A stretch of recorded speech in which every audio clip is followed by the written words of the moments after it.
Bonjour à toutes, bonjour à tous, bienvenue dans ce 7e épisode d'Actualis. Et aujourd'hui, comme vous l'aurez remarqué, ce n'est pas votre cher Édouard, mais votre cher Manon qui fera l'animation du jour. J'ai l'impression d'être en colo. Alors, aujourd'hui, autour de la table, on retrouve Mathieu. Comment ça va, Mathieu ? Salut, ça va et toi ? Eh bien, ça va très bien, super.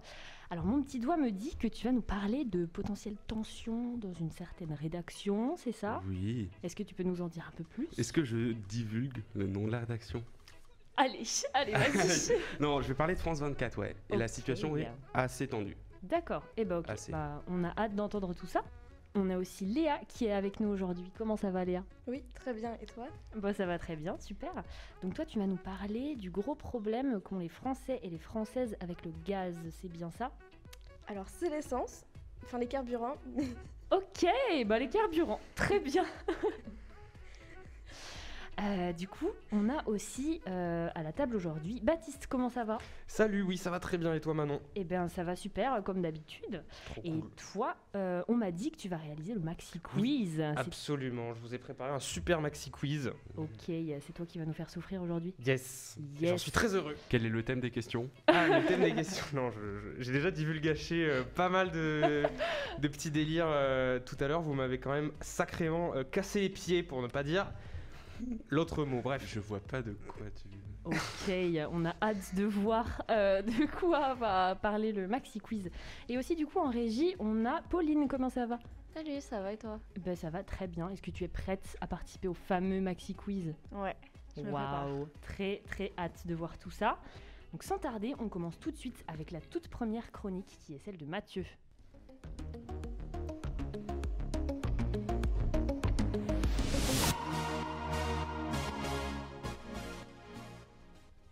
Alors aujourd'hui, Mathieu, tu vas nous expliquer un petit peu le pourquoi du comment France 24 a lancé un appel à la grève, c'est ça ?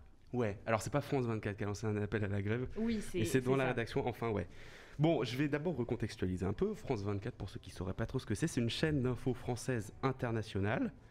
Elle diffuse depuis 2006 et elle fait partie avec RFI, Radio France Internationale, et MCD, Monte Carlo Doualiya, de France Média Monde depuis 2012.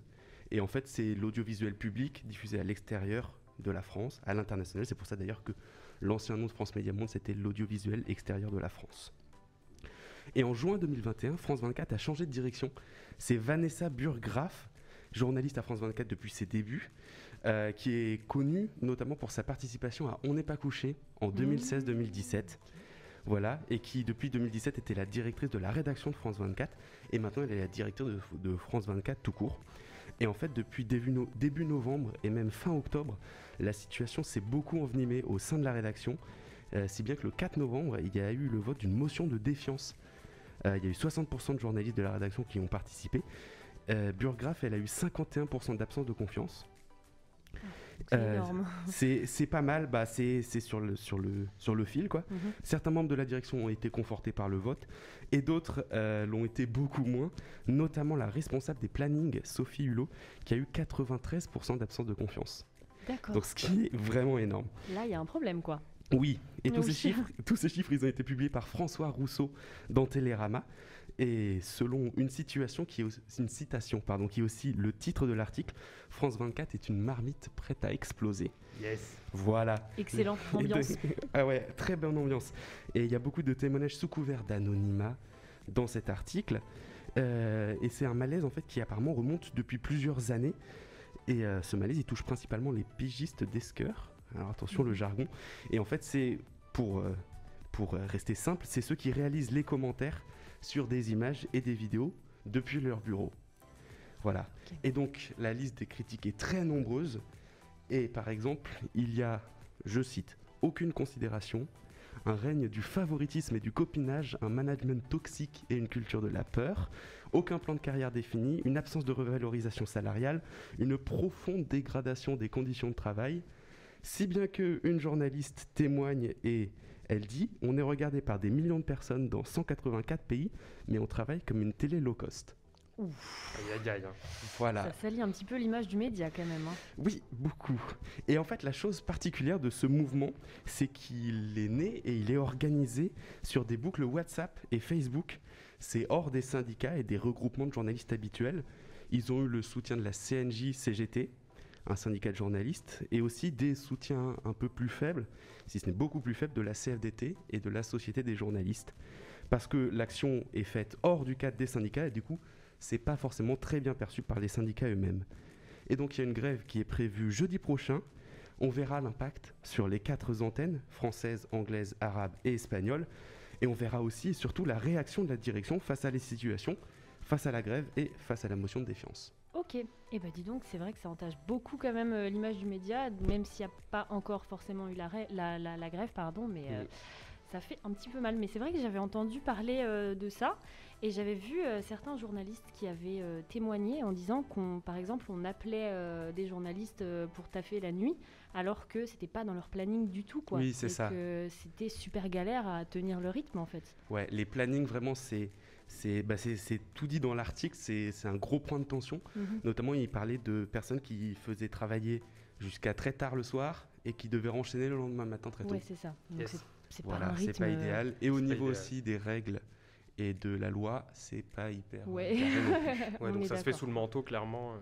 Ouais, Des c'est trucs un qui peu sont pas ça. avoués, Et... quoi. Ouais, voilà. Eh ben super, merci beaucoup. Du coup, c'était super intéressant. On comprend un petit peu mieux ce qui se trame dans les coulisses des rédactions. Merci beaucoup pour ta chronique. Et je vous propose tout de suite de passer au reportage du jour.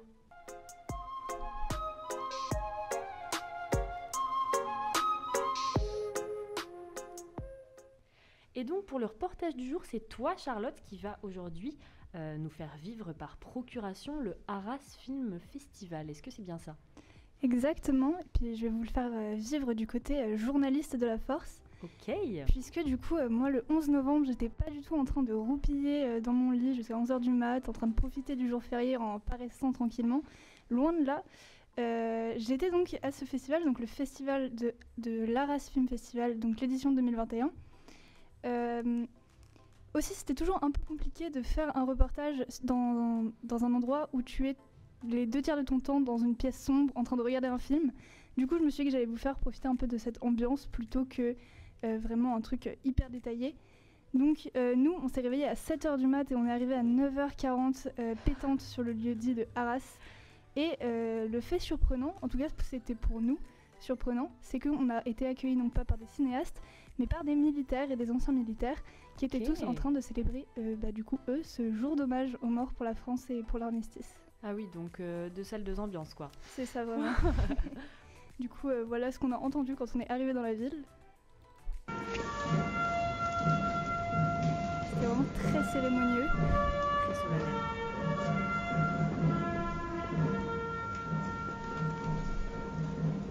Donc après une très courte visite du centre-ville qui était globalement très vide, parce que soit les gens étaient avec les militaires, soit les gens étaient déjà au cinéma, on a décidé de partir à la recherche des journalistes avec lesquels on devait travailler. Au planning, c'était une super grosse journée parce qu'on voulait voir 3 films et en même temps, on faisait 3 productions différentes pour 3 supports différents. Ce fut très dense. On devait donc faire un live radio pour la radio du festival, faire 2 voire 3 articles pour le journal du festival et puis enfin faire ce reportage pour Actualis finalement. Ok, bah déjà bravo parce que qui peut faire ça? Qui te peut? C'est le métier qui rentre. Ah bah là, le métier il est tout prêt. Hein. Ah oui, clairement. Du coup, si vous voulez entendre un moment de panique entre nous, voilà à quoi ça ressemble une discussion en plein milieu du festival d'Arras. Là, l'interview, portrait de Lucie et le journal de Franck. Nos articles de presse, c'est Critique vie comme une menace, plus sortie de Franck, plus autre film. Autre film, si on va voir un 3e film, si on a le temps. On aura le temps. Et reportage Actualis, ça c'est ce qu'on fait tout au long de la journée. Ah oui, on a 0 pause. Il faut rendre les articles au plus tard demain midi. Ah Voilà. oui, c'était... Oh la grosse conf de rédac en c'est plein milieu du festival. exactement ça. Vraiment. Et puis spoiler alerte, on a eu le temps de voir 3 films. C'était Incroyable. Bravo à vous. Vraiment, on était épuisés à la fin de la journée. Tu m'étonnes. Du Ça, coup, ça c'est du journalisme. oui, clairement. Du coup, comment ça se passe un festival de cinéma et du coup surtout comment se passe celui du festival d'Arras. Donc déjà, avant chaque début de film, on entend ça, le générique du festival.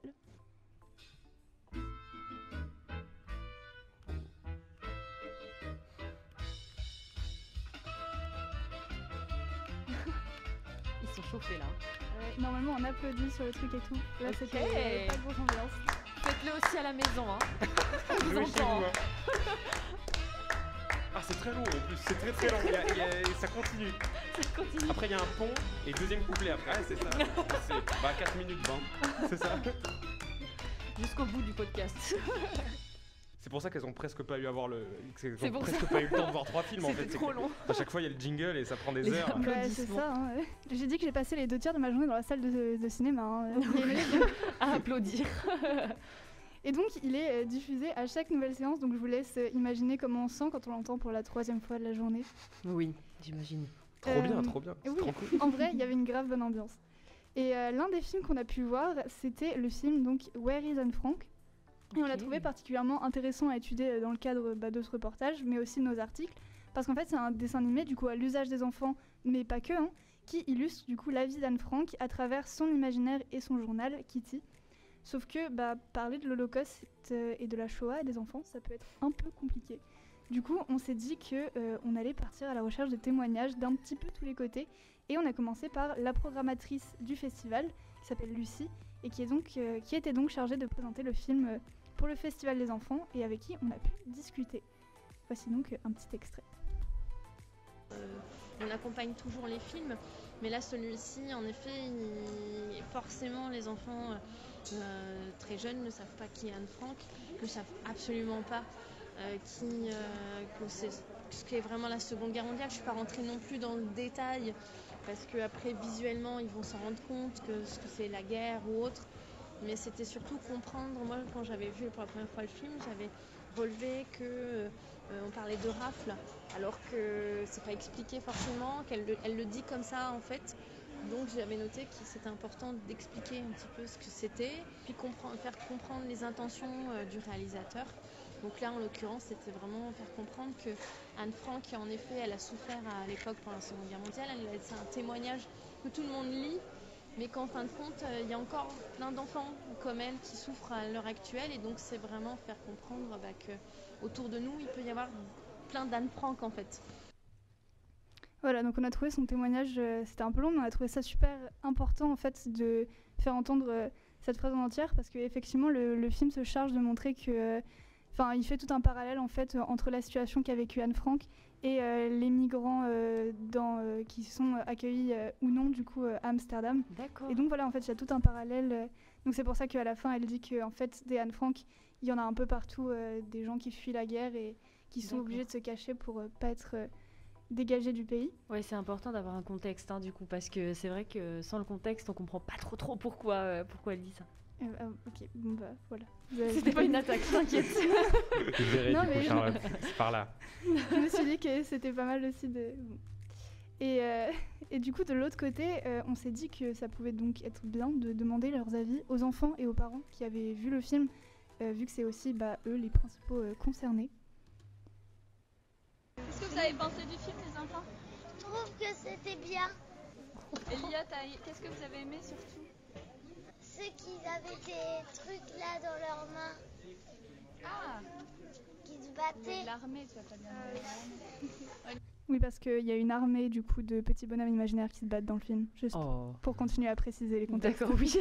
Merci. Journal intime, hein. Mais ouais, on en parlera après, ils sont encore petits, donc je me suis dit que le film allait permettre de dialoguer après sur cette histoire qu'ils connaissent pas du tout encore. Donc voilà, dialoguer justement, c'était ça aussi la volonté du film et du réal, que de pouvoir du coup instaurer ce dialogue dès le plus jeune âge en fait sur un devoir de mémoire qui est aujourd'hui encore un petit peu oublié. Et puis donc après on est retourné au cinéma, donc on n'a pas eu beaucoup le temps de vous présenter autre chose. Cela dit, on est quand même allé voir 2 bénévoles du festival, et ce sera pour finir, qui nous disent donc un petit peu leur ressenti, comment elles se sentent finalement à l'intérieur du festival, et elles permettent de montrer un petit peu toute cette ambiance qu'on retrouve là-bas. C'est super familial le festival, c'est la réputation qu'il a, et on est tous tout le temps heureux de se retrouver, autant entre les équipes qu'entre spectateurs. Parce qu'en fait, il y a beaucoup de spectateurs qui viennent à chaque séance tous les jours. Et du coup, on les recroise tout le temps dans les files d'attente. Et il y a forcément un lien qui se crée au fur et à mesure des années. Et quand c'est des nouveaux, c'est au fur et à mesure des 10 jours, quoi. D'accord. Voilà, donc j'espère que tout ça, ça vous aura donné un petit peu envie de venir nous rejoindre l'année prochaine. Et puis aussi, je vais me la péter un petit peu. J'ai vu Mélanie Thierry et je me suis assise sur le même siège qu'elle. J'ai pris le même micro qu'elle. Waouh. Voilà. Alors ça, Ce sera bravo, je tout. pense qu'on peut applaudir parce que c'est incroyable. Mélanie. Mais en tout cas, ça avait l'air vachement convivial comme ambiance, donc c'est très très bien. Je pense que le festival en entier devait être bien parce que là, du coup, on ne voit qu'une seule journée. Mais il me semble que c'était du 5 novembre au 14, c'était Ouais, hier, c'est ça. c'est ça. Enfin, du coup, c'était pour, c'est pas hier pour vous Dimanche. c'était dimanche, c'est ça, pour ceux qui écoutent le podcast. Mais en tout cas, merci beaucoup Charlotte pour ce super reportage, ça donne vraiment vraiment envie d'y aller. Pensez bien d'ailleurs à réserver vos billets, hein, parce que à mon avis, l'année prochaine, je sens que tout Actualis va se déplacer pour aller voir l'événement. De 3 millions de personnes. C'est ça. Chez Actualis, qui bosse À peu pour près. nous. Gratos. Ça faut pas le dire. En tout cas, merci beaucoup du coup. Mais avant d'être en 2022, on va déjà se préoccuper de ce qui se passe aujourd'hui dans nos foyers. Et c'est tout de suite avec la chronique de Léa.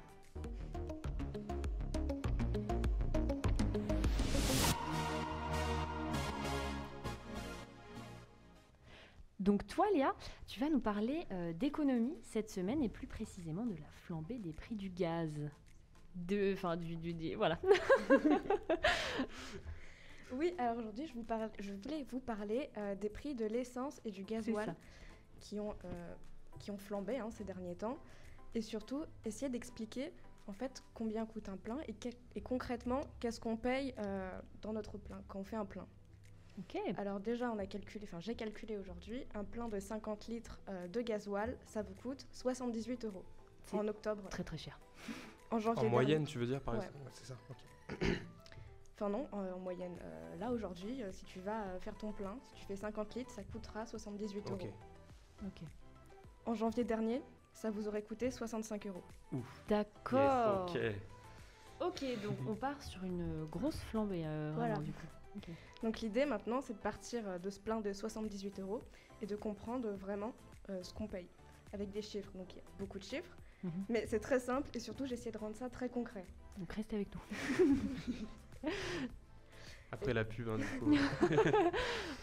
Donc on entend souvent dire que les taxes sont responsables du prix du carburant. Notamment, on a entendu ça avec les gilets jaunes. Et en fait, c'est vrai. Les taxes prennent une énorme partie du prix de l'essence. Donc sur un plein de 78 €, les taxes représentent environ 30 €. 30 €, c'est énorme. Hein. Sur un plein de 78 €, je veux pas blâmer qui que ce soit, mais ça fait J'allais beaucoup, tenter un quand même. pourcentage, mais je l'aurais pas. Je suis vraiment une Non énorme plus. quiche en maths. Si t'as un pourcentage peut-être à nous donner, Léa. On le laisse à Mathieu parce qu'il a l'air 30 d'être... Sur 80, ça fait genre 40. Je sais pas. 35. Calculez chez vous. Est-ce que je peux juste corriger ce que j'ai dit? Pardon, on est sur 43 € finalement. 43 €. Ok, donc c'est Voilà. encore plus, Oui. encore pire. Donc voilà. Allez, Ok. hein, tant qu'on y est, on va faire une loterie bientôt. Alors, qui dit plus, qui dit moins C'est parti. Hein. Mais 40 balles. Mais c'est quoi ces taxes? Alors déjà, on a plusieurs taxes, mais la principale taxe, elle s'appelle la TICPE. En gros, pour Oui. faire simple, c'est une taxe qui s'applique sur tous les produits faits à base de pétrole, que ce soit le carburant pour remplir votre chaudière à fioul, ou Mhm. l'essence et le gasoil. Et donc cette taxe-là, elle représente 30 €, ce qui n'est pas négligeable. Et en fait, c'est contre cette taxe notamment qu'avaient manifesté les Gilets jaunes en Ouais. 2018. Et donc cette taxe en fait que le gouvernement voulait augmenter en 2018, mais qui a été gelée suite à la crise des Gilets jaunes. Ok. Elle est ensuite- toujours... Pardon, je te coupe. Oui. Elle est toujours gelée actuellement. Oui, Ok, le prix n'a d'accord. pas augmenté. Ok. Et ensuite, on a une autre taxe, la TVA, que tout Oui, le monde connaît, évidemment. à 20%. Donc on a de la TVA sur le pétrole brut, mais on a aussi de la TVA sur la première taxe évoquée. Donc en gros, on a une taxe sur une taxe. Let's go. Allez, hein. Ça c'est pratique ça. Donc au total, on a 13 € de TVA et 30 € de la première taxe. Ok. Donc ça fait 43 € de taxe sur un plein de 78 €. Mais je suis désolée, hein, mais, les gars, est-ce qu'on peut en parler 2 minutes? Juste, on s'assoit, on en parle. Enfin, Welcome to Friends. yes. Et on n'est pas dans les pays les plus chers de l'Union européenne. On est dans le top 10, mais D'accord. les plus chers, je crois que c'est les Pays-Bas.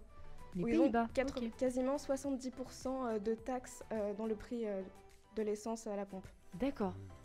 Excellent. Vélo et Pays-Bas. Vélo, allez, vraiment, on arrête. Bah, c'est vrai, t'as raison, Ouais. en plus. ouais. Pays-Bas, c'est vélo, donc en soi. Complètement. Hein. Enfin, Pays-Bas, des villes, aux Pays-Bas en tout cas. Il y a des Campagne. pistes cyclables et tout. Ok. C'est hyper bien aménagé pour les vélos. Très très cool, très très bonne Ouais, idée. ouais, vraiment, beaucoup plus que chez nous. Il y a énormément de vélos par rapport à chez nous, quoi. C'est D'accord. assez hallucinant. C'est pas dans les Pays-Bas justement qui font des villes piétonnes, complètement, entièrement piétonnes, je veux dire. Alors, entièrement piétonne, je sais pas, mais c'est vrai que même à Amsterdam ou quoi, c'est très piéton et très. Enfin, il y a des vélos vraiment énormément, encore D'accord. une fois. Ok. Voilà. Bah très très bien. On va aller là-bas pour ne pas payer de taxes. Donc pour les taxes, voilà, c'est fini. Ça fait suffisamment de Oui, taxes. hein. oui, c'est déjà très bien. Et rappelons que la TVA aussi a augmenté ces dernières années sur le prix du carburant. Ok. Et donc le reste du prix correspond au pétrole et à son transport et à sa distribution. Et donc toujours pour un plein de 78 €, ça représente 35 €. Donc oui, on paye plus de taxes que de carburant. que de lui-même. carburant, oui, complètement.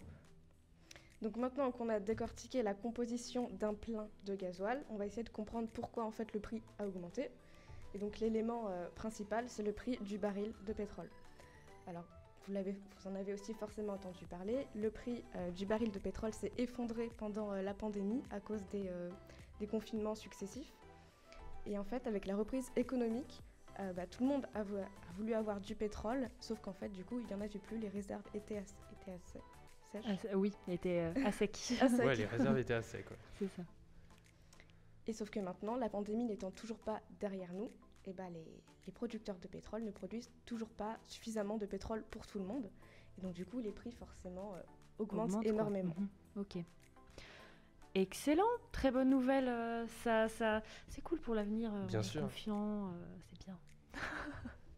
Et surtout aussi, je trouve que ça nous permet de comprendre pourquoi on en parle autant dans le débat pour les présidentielles, Ouais, de bah baisser oui. les taxes sur les carburants du coup. C'est Ouais. ça, quoi. C'est un enjeu vraiment très très important. Parce que là, les pour, taxes, elles représentent environ 60% du coût du prix de l'essence. Par C'est ça. exemple, Anne Hidalgo avait dit qu'elle voulait les baisser, je crois, à peu près à 5%. D'accord. Enfin, ouais. baisser la TVA à 20% Oui, déjà. à 5%, je crois. D'accord, ok. Donc déjà, c'est un argument de campagne qui n'est pas négligeable. Mais non la plus, question, quoi, c'est de je savoir pense. si est-ce que c'est vraiment que c'est- réaliste c'est et ça. faisable. Est-ce qu'on peut le faire Voilà, ou est-ce que c'est ça. c'est vraiment Parce pour... que ça doit quand même financer des choses. Oui, c'est- Et C'est c'est ça, pas quoi. pour rien Pas du voilà, tout. que le gouvernement l'a aussi laissé, parce que du coup, pendant le confinement, il ne touchait rien du tout sur cette taxe. Ouais. Mhm. Oui, d'accord. Donc au final... Je pense pas que l'État français en général sur toute une année gagne plein de thunes. on peut le dire. Voilà quoi, supprimer des taxes partout, Oui, c'est vrai. c'est pas forcément des super idées. C'est ça. Mais après, c'est vrai que pour les votants, on va dire, ils n'ont pas les mêmes... Ça fait rêver, quoi. C'est ça fait rêver en C'est fait, ça, tout oui, simplement. Ça, c'est une projection dans l'avenir, quoi, tout simplement. Mm. Bon, en tout cas, merci beaucoup pour cette chronique, c'était vachement instructif. Au moins maintenant, on sait ce qu'on paie quand on va faire le plein de notre voiture. Et du coup, pour terminer cette émission, maintenant, le moment que tout le monde redoute, c'est parti pour le Maxi Quiz.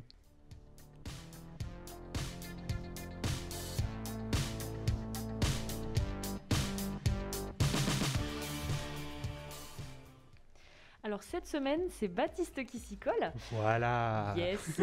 Les chroniqueurs et chroniqueuses sont prêts à affronter le maître des questions. Vous êtes chaud ou quoi? Ouais. Allez, c'est parti. Ok, donc je rappelle rapidement les règles. Tout le monde est au point avec le Maxi Quiz. 3 Yes. questions simples. Une estimation à tour de table. 5 points pour un seul gagnant. Franchement. Et toujours... moi, j'adore les Maxi Quiz. Oh là là. On va donc enchaîner avec la toute première question simple. Une question, ouais, je sais pas trop. J'ai beaucoup de mal à classifier mes questions en général. Oh là là. Bah, ça pue. Non, ça va. Autant se le dire. Quelles sont les 2 langues officielles en Biélorussie? Bah oui, ça va, qui dit, est-ce que... Non mais attendez. 2 langues officielles en Biélorussie. Mathieu. Mathieu. Alors, je vais dire genre le russe et l'anglais. Le russe et l'anglais. Le russe, c'est bon. Il en manque une, ce n'est pas l'anglais. Oh, Mathieu. alors attends. Manon, je vais Manon. peut-être me ridiculiser. Le russe et le biélorusse. Tu penses être ridiculisé? Oui. Non, c'est vrai? C'est une très bonne réponse, Manon, bravo. Le russe et le biélorusse. Incroyable. Le biélorusse est donc bel et bien une langue, moi je l'ignorais hein, personnellement, je vais pas Pareil. faire le mec. Bah oui. Le biélorusse c'est la langue officielle donc en Biélorussie et également en Pologne où c'est D'accord. on parle le biélorusse. En Pologne c'est une langue voilà indo-européenne qui Ok. donc dérive de ces branches là, des langues slaves en fait. Donc voilà le russe, le biélorusse. Mhm. Bien joué à toi Manon. On va tout de suite. Donc Manon qui prend le premier point de ce maxi quiz. On va pouvoir enchaîner sur l'estimation. Une estimation, on va revenir un petit peu sur le The Event. On n'en a pas trop parlé, je crois. En général, on aime bien en parler. Donc voilà, parlons-en. Ils ont et 10 millions, plus de 10 millions d'euros quand même amassés pour Action contre la faim. C'est pas mal. Mais je ne veux pas savoir précisément le nombre, le chiffre de la cagnotte, mais je veux savoir à combien s'élève. Tout le monde sait ce que c'est le The Event ici. C'est bon, ok, super. À combien s'élève le pic d'audience du The Event 2021 Sur une seule chaîne ou sur tout? Sur Twitch, alors genre sur très une bonne seule question. chaîne ou en général? Moi je me suis, il y avait une petite infographie avec marqué un pic d'audience. Je pense que du coup c'est en tout. Ok, d'accord. Ce qu'on va faire, c'est qu'on va commencer par Manon qui mène avec un point, puis ce sera au tour de Mathieu, ensuite Léa, ensuite Charlotte et enfin Pauline pour cette estimation. Donc le pic d'audience du The Event 2021, Manon, c'est quand tu veux. Alors là, mais je suis désolée. Une estimation. Une estimation, mais ça on va est en être une live sur estimation. Twitch quand même pour avoir. D'accord. Ben écoutez, alors là pour le coup, je sais absolument pas. Un pic d'audience sur tout le week-end. Non, il y a un moment, en fait, l'instant T où il y a eu le plus de monde. Ok. Voilà. Oh là là, mais je sais pas du tout. Si ça peut t'aider, c'est arrivé le 31 octobre à 21h43 vers donc la fin du The Event. Donc c'est au moment où sûrement la hype montait. Voilà. Grosse hype. Edouard, je suis désolée, je pense bien à toi. Alors attends, il faut que je sorte un chiffre. Elle fait des dédicaces à l'antenne. Elle le tente. On pense toujours à nos chroniqueurs. Hein. Je vais dire... ça va être ridicule. Il y a eu 10 millions de... Oui, mais ça veut rien dire. Manon, il me faut un chiffre. Ok, allez, 3 millions. 3 millions pour Manon. Mathieu.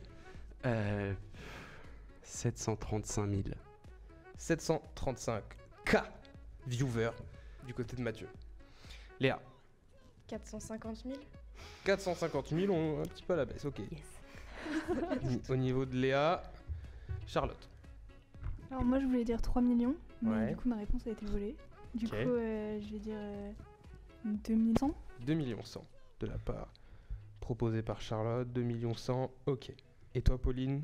J'ai envie de tenter un peu plus haut, 3 millions 5. 3 millions 5. Je suis sûre qu'on est très très loin avec les millions. Quelqu'un, il y a forcément quelqu'un qui est le plus proche, mais c'est vrai que vous avez quand même vous êtes pas trop rapproché du truc. Certains les ont vachement surestimés, 3 millions on est clairement un peu haut. Par contre 450 millions c'est un peu bas, même clairement bas. C'est Mathieu qui est au plus proche avec ses 735 000 K, donc c'est 735 000, puisqu'on est donc sur un pic de 1 30 209. Alors 1 million c'est en global. Parce En que millions, c'est en global. 730 000 c'était que sur le live de Zerator. J'y étais.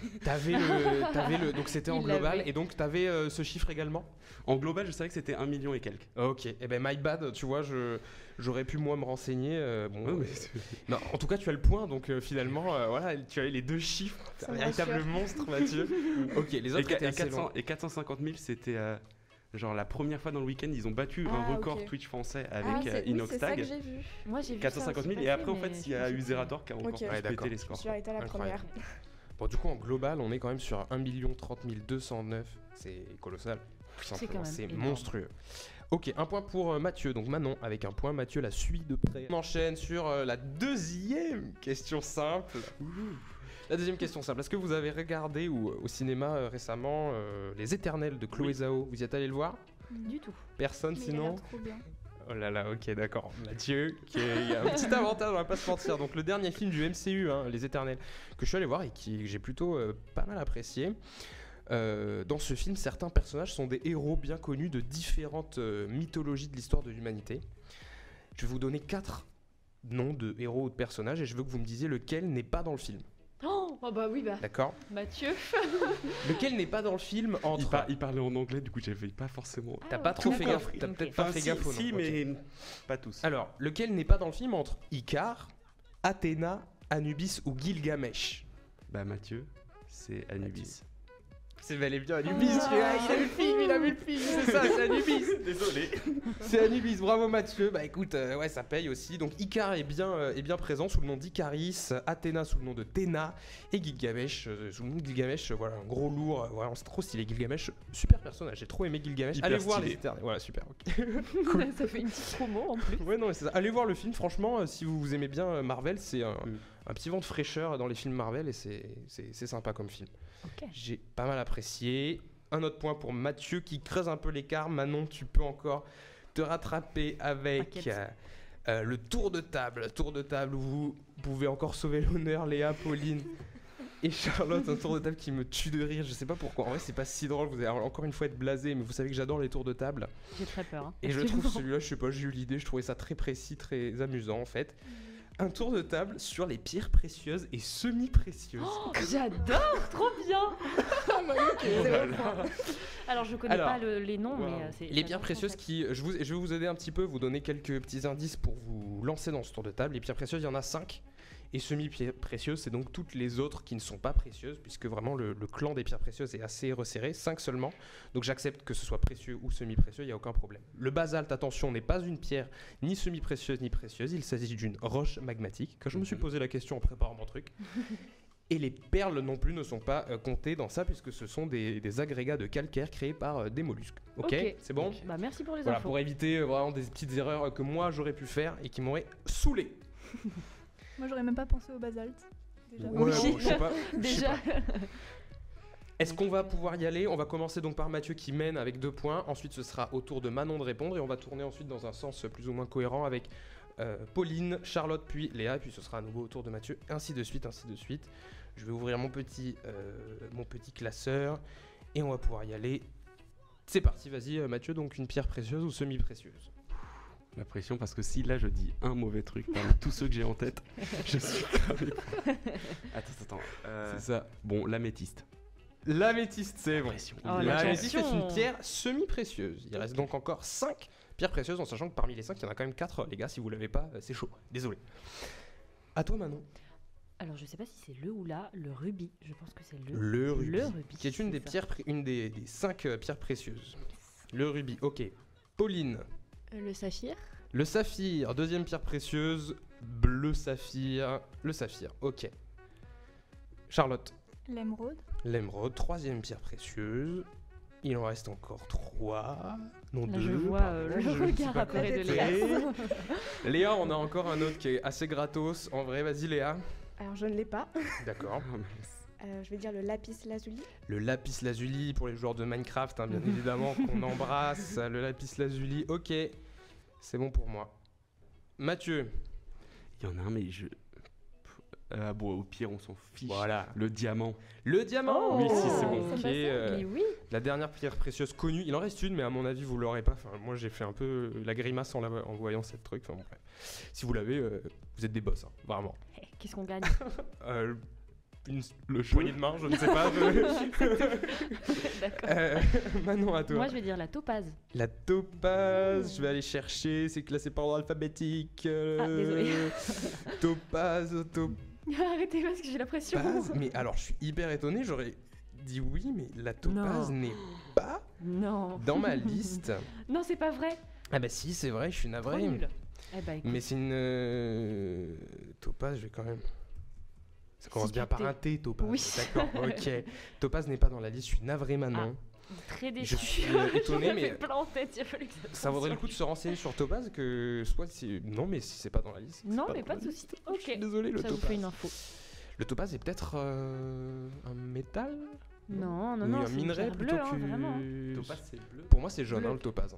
Ah, c'est jaunâtre. C'est pas du tout la même. Pour moi, Topaz, c'est un peu marron. Mais ouais, voilà, mais un peu doré, quoi. Personne a une explication sur Topaz, non? Sur Twitter, allez-y, donnez vos pronostics de couleur de la pierre, allez-y. Je suis navré, Manon, c'était ta seule chance de battre Mathieu, mais donc le Topaz, éliminé Manon, le Topaz n'est pas dans la liste. Pauline. Alors j'espère que je dis pas n'importe quoi, mais l'améthyste... Oh. Attention, mais l'améthyste a déjà été dit. Oui. Ah ouais? Soyez concentrés, mesdames et messieurs, l'améthyste a déjà été dit, t'as droit à une autre chance, vas-y. Ah bon? Pauline. Trop bien. Ça va, j'adore. Désolé, le Topaz, quoi. Ça juge. Je suis désolé. L'ambre. L'ambre, en effet, je l'ai vu tout à l'heure. L'ambre, elle est là. Hop là, let's go. Bravo à toi, Pauline. On enchaîne. Charlotte. Le quartz. Le quartz. Le quartz. Ok, le quartz. Pour toi, il est de quelle couleur, le quartz? Il est rose. Il est rose, donc c'est quartz rose hein, pour toi. Hop. Quartz rose de la part de Charlotte. Léa. Elle va tenter un quartz. Il n'y en a pas 36 non plus, donc en vrai, c'est pas gratos. Le hein. quartz vert. Bien joué. Mais les gars, mais vous êtes des Waouh. boss en fait. Le quartz Waouh. vert, moi je l'aurais pas eu. Hein. Eh ben, Ok, le quartz vert, Mathieu. Il va le dire. je vais pas oser le dire. Mais bon, au pire, je dis. Attends. Vas-y, Est-ce que Mathieu, j'avais- lance-toi. Est-ce que j'ai déjà dit l'obsidienne? L'obsidienne n'a pas été dit. On est encore Ok. sur un truc Minecraft. Minecraftien. Voilà. C'est toutes mes connaissances en gemme. L'obsidienne. Alors, il y a 2 obsidiennes avec des noms chelous. Je te donne le premier qui, à mon avis, est. Ouais, c'est Voilà, celle à laquelle je pensais. Non, mais l'obsidienne dorée, voilà. Oui, c'est ça. Hein, l'obsidienne dorée. Exactement. Et l'obsidienne dorée, un autre obsidienne que. Enfin, bon, stylé si vous l'avez, mais.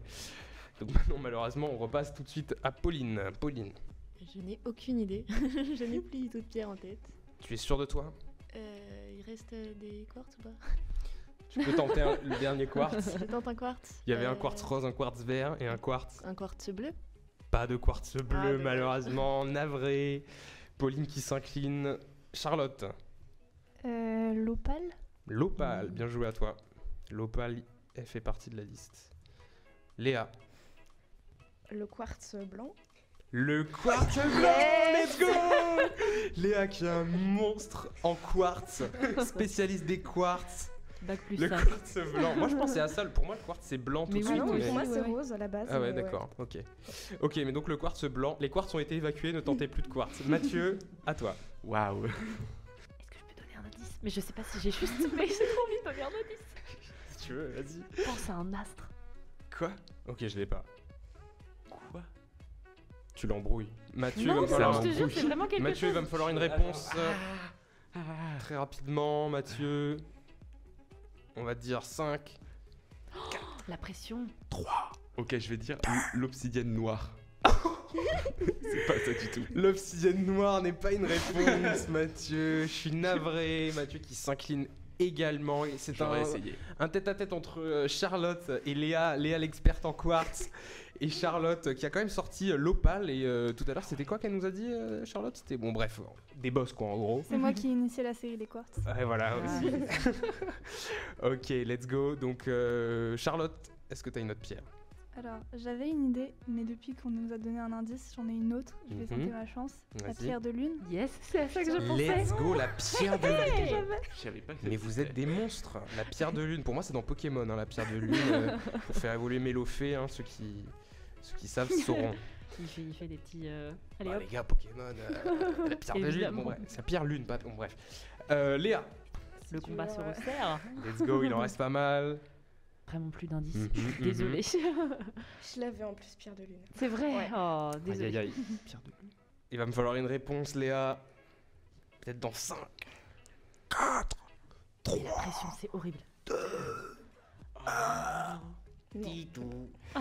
Malheureusement, Incroyable, ok. les bruitages. Léa qui va s'incliner également et laisser donc ce point à Charlotte, désolé. Mais il n'y a plus de quartz, Léa elle peut jouer que quand il y a des quartz. Charlotte, est-ce que tu en as une dernière ou 3 dernières ou 10 pour valider ton point et... La De 0 à suprématie. 10. Non, bah. Non. Tu pensais à quoi d'autre tout à l'heure? Je pensais au. Mais en fait, c'est une couleur de pierre et je suis pas sûre que ce soit son nom, mais du coup, le turquoise. Ah, mais Le si. turquoise. Enfin, mais je pense Oui, que ça le existe. turquoise est une C'est pierre. différent, Elle est dans la ouais. liste. Bien joué à toi. Oh là là. Le Waouh. turquoise, stylé. Waouh. C'est ta dernière? T'en as pas d'autres en stock? J'en ai plein en stock, mais j'ai plus leur nom. Ah, dommage. J'ai les Ah. propriétés de pierre dans la tête. Alors, Propriété de ça. pierre. La durabilité des pierres. Donne Non, deux dans points d'un les, coup. dans les pierres, la pierre de lune, il y avait la pierre de soleil. Ok. Voilà, ça existe. Il y avait la pyrite, peut-être que vous auriez pu avoir, l'onyx, qui est assez Oui. connu. J'avais le jade aussi. Il y avait Ah, jade le vert, jade. jade blanc et jade noir. Vous auriez pu, voilà. Le jaspe, il y avait le cristal de roche. Le Donc, dans les cristal de cristaux, roche, oui. dans les cristaux, il y avait pas mal de trucs. Il y avait des trucs genre l'agate. Enfin voilà. Est-ce qu'il y avait le cristaux de soufre, ça passait ou pas? Le cristal de soufre, je crois pas parce que le cristal Ok. de soufre, il me semble que c'est du coup un minéral parce que Bah ouais, mais en Enfin, fait c'est j'étais pas- pas sûr. c'est mais- constitué à base je suis en train d'essayer de chercher mais j'arrive Ok. pas. Je suis trop bête ou quoi? Rejoins le clan des topazes, Mathieu. Non, il y a pas le. Je crois pas qu'il y ait le cristal de soufre. Ok. Non, il n'y a pas le cristal de soufre. Voilà, donc c'est la fin de ce maxi quiz. On fait un petit tour des scores. Quand même, Charlotte qui marque un bon point. Manon également un petit point. Léa, malheureusement, qui, malgré sa performance avec les quartz, ne marque pas de points. Pauline non plus. Et Mathieu qui gagne ce maxi quiz. C'est ta première victoire, non? Peut-être. Je sais pas. Avec Mémoire de 2 poisson points en rouge. tout cas, bravo à toi, Merci. bien joué et voilà, à la prochaine hein, pour un nouveau maxi quiz. Ciao. En tout cas, bravo à tous pour ce maxi quiz et bravo à toi Mathieu pour avoir remporté cette manche. Plaisir de t'avoir battu. Attention, hein, parce que moi je demande une revanche, hein. Je ne m'arrête pas là. Merci beaucoup à toutes et à tous d'avoir écouté ce podcast. N'hésitez pas à nous faire vos retours pour cet épisode via les réseaux sociaux. On espère que vous avez passé un aussi bon moment que nous et on vous dit à mercredi prochain. Salut! Salut. Au revoir. Salut. Au revoir.